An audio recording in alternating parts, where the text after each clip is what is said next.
ചലച്ചിത്രകലയ്ക്ക് മലയാളം നൽകിയ സൗഭാഗ്യമാണ് ശ്രീ ഹരിഹരൻ. ഹരിഹരൻ്റെ ഒട്ടേറെ സിനിമകൾ നാം കണ്ടിട്ടുണ്ട്.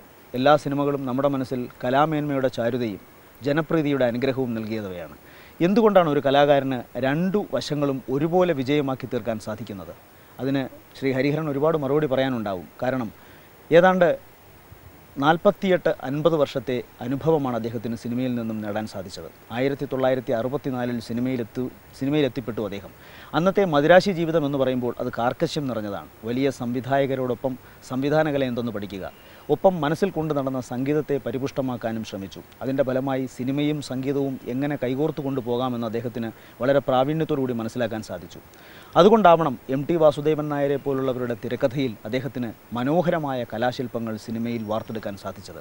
നമുക്ക് നല്ല നടന്മാരെ കിട്ടിയതും അല്ലെങ്കിൽ നല്ല നടന്മാരെന്ന് അവരെ കണ്ടെത്താൻ സാധിച്ച അസുലഭ അഭിനയ മുഹൂർത്തങ്ങൾ നൽകാൻ സാധിച്ചതും MT ഹരിഹരൻ ടീമിൻ്റെ പശ്ചാത്തല സിനിമകളിലൂടെയാണ്. അതുകൊണ്ട് തന്നെയാവണം ഈ നടന്മാർ ഇന്ന് വാനോളം ഉയർത്തപ്പെട്ടത്. ഇത്തരം കാര്യങ്ങളെക്കുറിച്ച് ചോദിക്കുമ്പോൾ ഒരുപക്ഷെ ഹരിഹരൻ വിനീത നിശബ്ദനാകുമായിരിക്കാം. എന്നാലും നമുക്കുറപ്പുണ്ട്, കാഴ്ചക്കാരായ നാം കണ്ടതാണ് എങ്ങനെയാണ് ഇദ്ദേഹത്തിൻ്റെ സിനിമകൾ പ്രേക്ഷകരുടെ ഹൃദയത്തിൽ ഏറിയതെന്ന്. ഇപ്പോൾ അദ്ദേഹത്തിൻ്റെ ഏറ്റവും പുതിയ ചിത്രത്തിൻ്റെ പണിപ്പുരയിലാണ് അദ്ദേഹം. അതുകൊണ്ട് തന്നെ പുതുവർഷത്തിൻ്റെ ഈ ഉത്സവ ദിനങ്ങളിൽ അദ്ദേഹത്തിന് എന്തുകൊണ്ടും ആഹ്ലാദം നിറഞ്ഞ നിമിഷങ്ങളാണ്. നമുക്ക് അദ്ദേഹത്തെ ഹൃദയപൂർവ്വം വരവേൽക്കാം. താങ്കൾക്ക് ഹൃദയം നിറഞ്ഞ സ്വാഗതം. നമസ്കാരം സാർ. സത്യം പറഞ്ഞാൽ ഈ പേര് ഏഴാമത്തെ വരവ്, ഇതിൻ്റെ പേരിന് അങ്ങനെ എന്തെങ്കിലും ഒരു പ്രത്യേകത വരാൻ? അല്ല, സിനിമയ്ക്ക് ഒരു പേരെടുപ്പോൾ അതിൻ്റെ കഥയായിട്ട് ബന്ധപ്പെട്ട ഇത് ഈ കാടുമായി ബന്ധപ്പെട്ട് ഒരു പേര് നിർദ്ദേശിക്കും. സ്വതവേ സാധാരണ MT വാസുദേവന്റെ കഥകളിലൊക്കെ അദ്ദേഹം തന്നെയാണ് പേര് വിടുന്നത്. അതിന് പേര് കൊടുക്കാൻ മിക്കവാറും അതിന് അന്തർധാരയായിട്ടൊരു അർത്ഥം ഉണ്ടാവും. ഇപ്പോൾ ഫോർ എക്സാമ്പിൾ പഞ്ചാഗ്നി നക്ഷത്രങ്ങളൊക്കെ അമൃതംഗമയോ അതുമായൊരു പേര് നിർദ്ദേശിച്ചു, അതിട്ടു. സാധാരണ താങ്കളുടെ ചിത്രങ്ങളിലൊക്കെ കാണുന്നൊരു പ്രത്യേകതയാണ്, അതിനകത്ത് ഈ മനുഷ്യൻ്റെ ജീവിത സന്ദർഭങ്ങളെ ഒരുപാട് ശരിക്കും പറഞ്ഞാൽ ഇതിനകത്തേക്ക് വരുന്നുണ്ട്. കലാമൂല്യമുള്ള ഒരുപാട് അവസ്ഥയിലേക്ക് വരും. അതുപോലെ തന്നെ ജീവിത സമസ്യകളെ അതിൻ്റെ നിർവചനങ്ങളിലൂടെ കടന്നു പോകാൻ ശ്രമിക്കുന്നുണ്ട്. ഒരുതരം ബ്ലാക്ക് സൗന്ദര്യം എപ്പോഴും താങ്കളുടെ ചിത്രങ്ങളിൽ കാണാം. പ്രത്യേകിച്ച് ഇപ്പോൾ പഴശ്ശിരാജ അതിനൊരു ഹിസ്റ്റോറിക്കൽ പശ്ചാത്തലമുണ്ട്. ഇതിലും കാട് ഒരു അന്തർധാരയായി കടന്നു വരുന്നു. കാട് അന്തർധാരയായി കിടക്കാന്ന് പറഞ്ഞിട്ടുണ്ടെങ്കിൽ പ്രകൃതിയും മനുഷ്യനും തമ്മിൽ വളരെയധികം ബന്ധമുണ്ട്. ബന്ധം എന്നല്ല പറയേണ്ടത്, ആത്മബന്ധമുണ്ട് പ്രകൃതിയും മനുഷ്യരായിട്ട് എപ്പോഴും.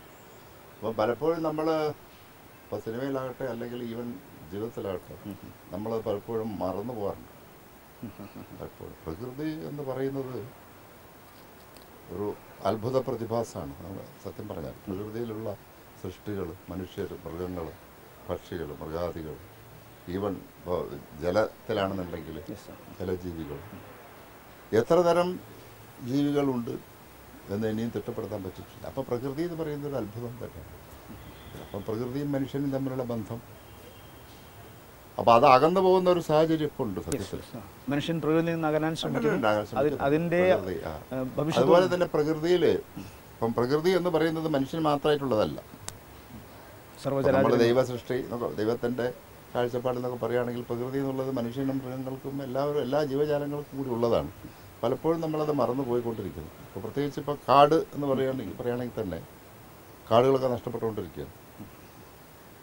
അപ്പോൾ കാടുകൾ നഷ്ടപ്പെടുമ്പോൾ എന്താ സംഭവിക്കുന്നത്? മൃഗങ്ങൾക്ക് പോകാനിടല്ലാതെ വരും. തീർച്ചയായിട്ടും ഇക്കോളജിക്കൽ ബാലൻസ് അവർക്ക് ഏറെ നേടാനുള്ള.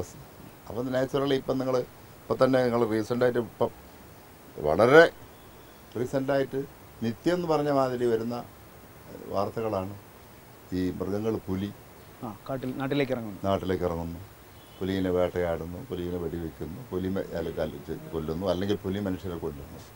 അപ്പോൾ റീസെൻ്റായിട്ട് വരുന്ന ഒരുപാട് വാർത്താ പ്രാധാന്യമുള്ളതാണ്. അപ്പോൾ അതന്നെ ഞാൻ ഈ പറയുന്നതിനൊരു ഉദാഹരണം. മനസ്സിലാവുന്നു സാർ. അതുപോലെ ഈ ചിത്രത്തിൻ്റെ മറ്റു ചില പ്രത്യേകത, താങ്കൾ നേരത്തെ തന്നെ സംഗീതവുമായി വളരെ ആത്മബന്ധമുള്ള ഒരു കലാകാരൻ കൂടിയാണ്, സംവിധായകൻ കൂടിയാണ്. ഇതിലെ സംഗീത സംവിധാനവും താങ്കളാണ്. അതെ, അതെ. ആ അനുഭവം എങ്ങനെയായിരുന്നു? സംഗീത സംവിധാനം മാത്രമല്ല, പിന്നെ ലിറിക്സും ഞാനാണ്. ആ അനുഭവം എങ്ങനെയാ വെച്ചാൽ, ഞാൻ വാസ്തവത്തിൽ ഈ ചിത്രത്തിന് ആദ്യമായിട്ട് ബോംബെ രവിനെ ഉദ്ദേശിച്ചിരുന്നത്. അപ്പം മയൂഖം എന്ന സിനിമയ്ക്ക് വരുമ്പോൾ തന്നെ ബോംബെ രവി അത്ര ഹെൽത്തി ആയിരുന്നില്ല, പ്രായം കുറേ ആയല്ലോ. അപ്പോൾ ഈ സിനിമയ്ക്ക് ഞാൻ ആവശ്യപ്പെട്ടപ്പോൾ യാത്ര ചെയ്യാനോ കുറച്ച് ബുദ്ധിമുട്ടുണ്ട്, ശരീരം എന്താ ചെയ്യുക. അപ്പോൾ എനിക്ക് അദ്ദേഹത്തിൻ്റെ മ്യൂസിക് ഇഷ്ടമാണ്. ഇപ്പോഴല്ല, പണ്ടേ പഠിക്കുന്ന കാലത്ത് സൗദിക്ക ചാന്ത് തൊട്ട് ഗുംറാ ഹംറാസ് എന്നൊക്കെ പറഞ്ഞിട്ടുള്ള MT ആയിട്ടൊരു യാത്ര നടത്തിയതൊരിക്കൽ. അപ്പോൾ അങ്ങനെ അദ്ദേഹത്തോട് പറഞ്ഞു എനിക്ക് യാത്ര ചെയ്യാനൊക്കെ ബുദ്ധിമുട്ടാണ്. അപ്പോൾ എൻ്റെ മ്യൂസിക്കൽ ടേസ്റ്റ് ആക്കറിയാം, ഞങ്ങൾ മ്യൂസിക് കമ്പോസ് ചെയ്യുമ്പോൾ. അയാളിനോട് ചോദിച്ചു, why can you do the music? എന്നൊരു ചോദ്യം ചോദിച്ചു. Mister Hariharan, you can do, you do, come on. അതുകൊണ്ട് മാത്രമല്ല, അതെനിക്കൊരു ഇൻസ്പിറേഷനായിട്ട് തോന്നി. അപ്പം ഞാൻ ചിന്തിച്ചു. പിന്നെ എൻ്റേതായ ഇപ്പോൾ പ്രത്യേകിച്ച് ഇതിന് നമ്മളേതായ ടേസ്റ്റിലുള്ള, ഞാൻ അത്യാവശ്യമൊക്കെ മ്യൂസിക് പണ്ട് പഠിച്ചിട്ടുണ്ട്. കുട്ടിക്കാലത്ത് എൻ്റെ ഫാദർ മ്യൂസീഷ്യനായിരുന്നു, ക്ലാസിക്കൽ മ്യൂസിക്കൊക്കെ.